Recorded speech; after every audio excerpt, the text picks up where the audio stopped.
Welcome in to Watch BC Sports. Christian Gilkel, glad to have you alongside as we're coming to the last few days of July, and that means it is an extra busy time for the man we are speaking with today, Athletic Director for your cadets, Jack Holland. And Jack, I said it, man, at the end of July, it feels like it's coming to a head. Everything that needs to be done has got to be done. I know you're a busy man.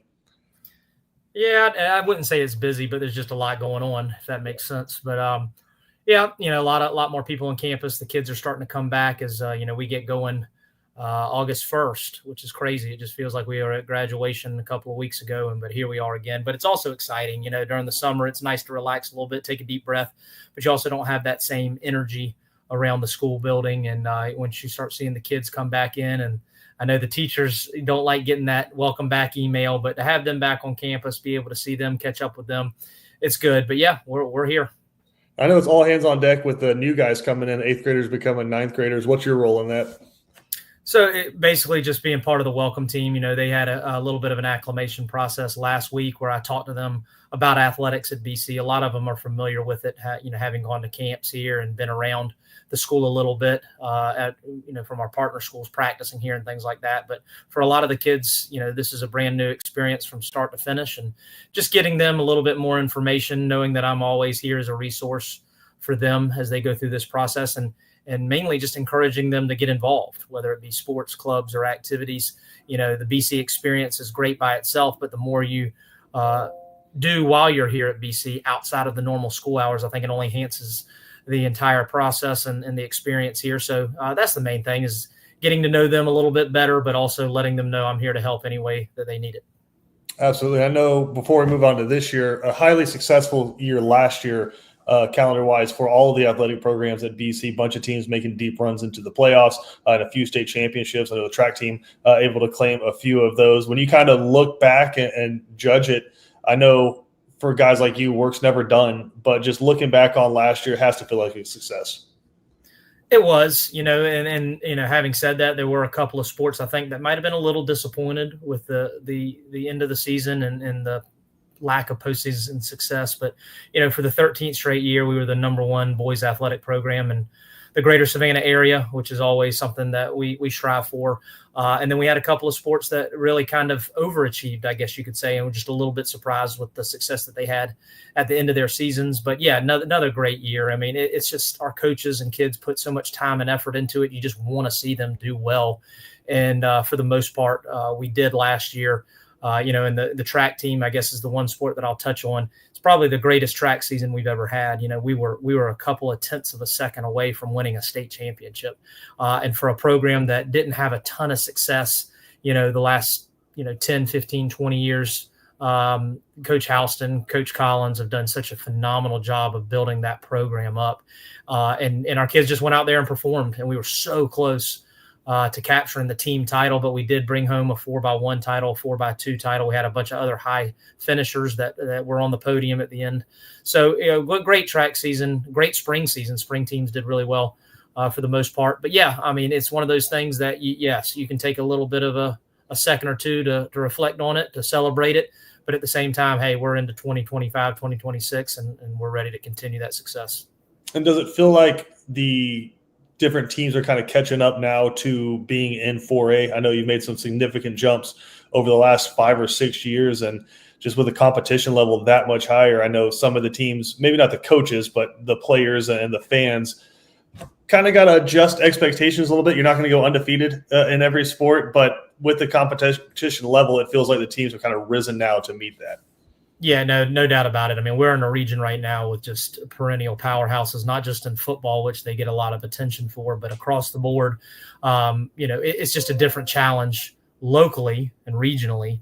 But the state, I don't think 4A has ever been deeper or better. I mean, you had a lot of teams when they got rid of 7A. Last year, the GHSA just went to 6 classifications. So a lot of those 5A schools dropped down to 4A, and they were really good programs too. Right. So, yeah, it's one of those, we talked to our guys before we went into this saying, hey, guys, we're going to continue to do what we do. We're going to continue to operate like we always have been. But you got to understand the guys on the other side are probably going to be a little bit better week in, week out. And so, yeah, I mean, the expectations don't change. But at the same time, you have to realize the types of programs and teams and athletes that we're going against it's not going to be easy. And I think this year it's just going to be as hard as ever. I know you wear a lot of different hats. One of them, hiring manager. Can you tell us about some of the new coaches we got on campus this year? Yeah, I mean, we got a lot of different coaches stepping in. I think on the football side of things, the one that is really exciting is Pat Fogarty. Pat Fogarty's been at the college level now for a number of years, and the opportunity for him to come back. And he had been with us a handful of years ago before he went to the college ranks, and the coaches and players just absolutely loved him. So to get him to come on staff for football was huge for us, along with retaining a majority of our other coaches. But yeah, I mean, if you look at the other sports, Maggie Rickard, who was an assistant cross country coach last year, she's stepping in as a head coach. Kevin Farmer did a great job in the 1 year he was running the cross country program, but he's going to help her now and allow him to free him up to do some assistant principal things. But yeah, really excited for Maggie. And then you look at, Seth Hargrove, who just had a new baby. So he is now going to be taking over the wrestling program from Joe Taverdi, and Joe's been doing it for almost 20 years. It might even be 20 years. And Joe's been here at BC as a teacher for over 25 years, but he's going to step down, still help Seth a little bit. But Seth Hargrove, we're excited about him. He is a former head coach at Calvary Day School, so he has experience, and he's going to do a really, really good job leading that program. I'm sure I'm forgetting a couple of other coaches, but those are the ones that just kind of stand out right now. For people that are taking over programs or jumping on the staff. And, Christian, having been around high school and college sports, so much of it has to do with the coaches that are in front of these kids every single day. You can have all the talent in the world, but if they don't have the guidance, they don't have the mentorship that you need, your sports programs, but even your whole entire culture the ceiling's only going to be so high depending on who's leading those programs. Setting the standard, and it's a very high one there at BC. I know for you, it's got to be exciting football season coming down the track. And with this season, it's kind of shown a interesting challenge you guys have faced over the past few years, which is filling out a 10-game schedule. Just from the start of it, what does it look like for you trying to fill out that schedule a few years out? And then what are some of the unique challenges you guys have been facing these past few years? Yeah, I mean, I know people don't want to hear this, but it kind of goes back to COVID, to be honest. In 2020, a lot of schools weren't playing, and the ones that were only playing a few games, and we wanted to play as many games as we possibly could. And 2020 ended up being a really good season for us. We advanced to the state semifinals. But we're still having to deal with that because that year saw one-off games where you only going to play that one team for 1 year, and then there wasn't a follow-up game the following year. And what it did was it put us a little bit off where in a perfect world, you have a 10-game schedule and it goes for 2 years. And then once that's done, you get another 10-game schedule with 10 teams that you're going to play for 2 years. Of course, your region games are in there as well.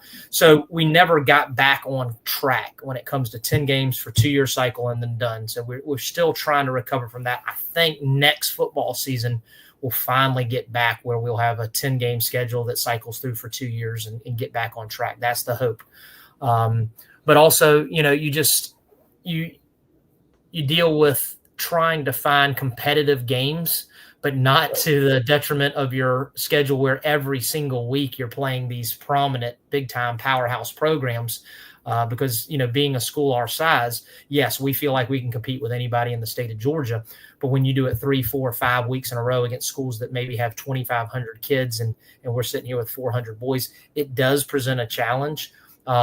But yeah, we've reached out to so many schools that for whatever reason, they didn't have the right dates or they couldn't travel this year or anything like that. So it does put us in a little bit of a bind, and this year, I know it's frustrating for our folks that we only have 3 home games. We're going to have 4 minimum. The problem was the hurricane that came through Georgia last year, just was absolutely detrimental specifically to Ware County and Waycross. And at the time we were supposed to play them, they just couldn't host games. So we allowed them to come up here, and they were nice enough at that time, given everything they were going through, to even play that game. But this year we have to return that game. We were supposed to go to Waycross last year, but now we're going to have to go down there this year. So yeah, scheduling is always difficult. Danny works really, really hard at it. And Trevor Coleman, one of our assistant coaches, is also active in that process. And us 3 have just been trying for the last 6 months to figure it out. And one of the games that we did get was at Colquitt County, the first game of the year. And I don't know if that's the best idea in the world, given what those guys do. over there. But excited about that trip too. But yeah, scheduling is always difficult. Hopefully we get back on track next year with a balanced schedule, full 10 games. And that's something that would be better for everybody. How much of, again, you talked about earlier, them cutting off 7A and kind of compressing everything down. I know when you fill out those regions, you have to play the region games. So a lot of people went from playing 5 or 6 region games to there's some people that play 8 weeks or just already scheduled out. I know that kind of eliminated some of the cross-region play. Yeah, especially when you get later in the year. I mean, a couple of years ago, we were in a 4-team region. So we only had 3 region games, and it was really, really tough to find games into October because at that point, most other regions are playing just region games, and they just don't have openings. So that's why we went down to Florida for a couple of trips and things like that. But, yeah, I mean, when you compact it, I mean, we'd like to have a bigger region than we do now just because it does make scheduling in all sports a lot easier. And that is part of it for sure. And then them compacting the classifications makes larger regions for the most part. So yeah, there's a lot of factors at play, especially when you've had success, and some schools are probably just not as open to playing you as they maybe were in the past. But we understand that, and we're going to try to do the best we can to fill it out. And our coaches, I'll give our coaches across the board in every other sport so much credit for getting it. Most of our schedules for this upcoming school year, even into the spring, are set and full. And they do a great job with that. So it takes a lot off my plate, and kudos to those men and women for taking care of their business early on.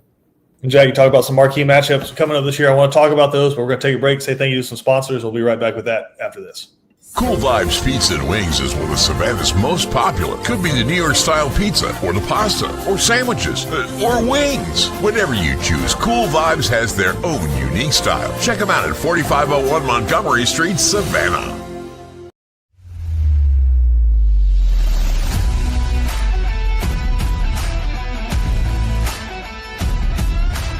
I'm Kenny Granger from Cash and Carry. We're a family-owned business right here in Savannah. We have sections of vehicles that really make it all simple. You'll get a printout of where the vehicle's at, the color of the vehicle. We really want them to be able to come in the yard and find out right where they need to be. The average savings would be at least 70, 80, could be even 90% compared to original manufactured parts. So you can come to a place like Cash and Carry and find the parts that you need at an extremely reasonable price. We'd love for you to come check us out. Criminal defense, family law, DUI, and divorce. You need representation. The one to call is Savannah's own Jonathan V. Dunn, PC, attorney at law. Voted a Thomson Reuters super lawyer consecutively since 2023. Online at jvdattorney.com. Bowtie Barbecue has always been a work of passion. It takes time, skill, and a blend of perfect temperature, wood, smoke, and meats. We just took it up a notch. Taste the passion. Bowtie Barbecue, 6724 Waters Avenue, Savannah. Plan your hunting getaway and escape to experience the beauty of Mossy Pond. Our diverse property right here in Pierce County allows you to enjoy various types of hunts, including plantation-style quail, hog, pheasant, and flooded timber-style duck hunts, all within 24 hours. At the center of it all, experience scenic, rustic, beautiful, and inviting amenities like luxury lodging, our first-class pro shop, fine dining, and the perfect event space. Book now and see why Mossy Pond Lodge is Georgia's premier hunting paradise.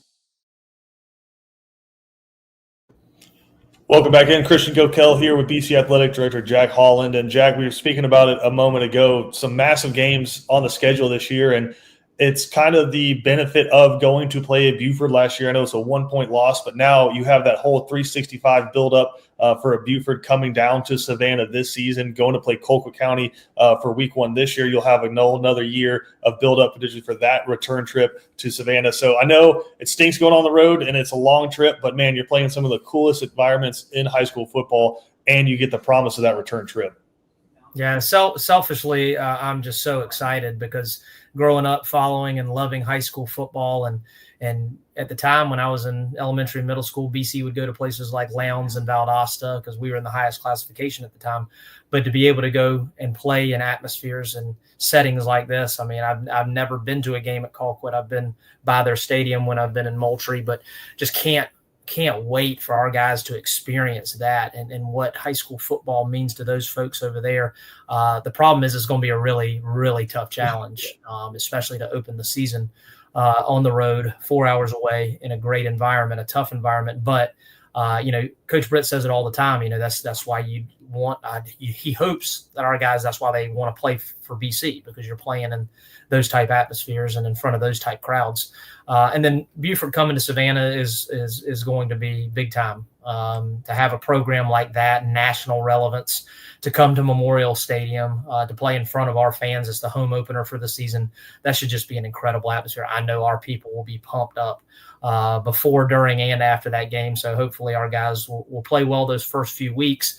But having said that, not to get too deep into the schedule, but just looking at non-region games, I know the Colquitt and Buford game are going to get a lot of attention, but then we have to go to Burke County, which has become somewhat of a rivalry.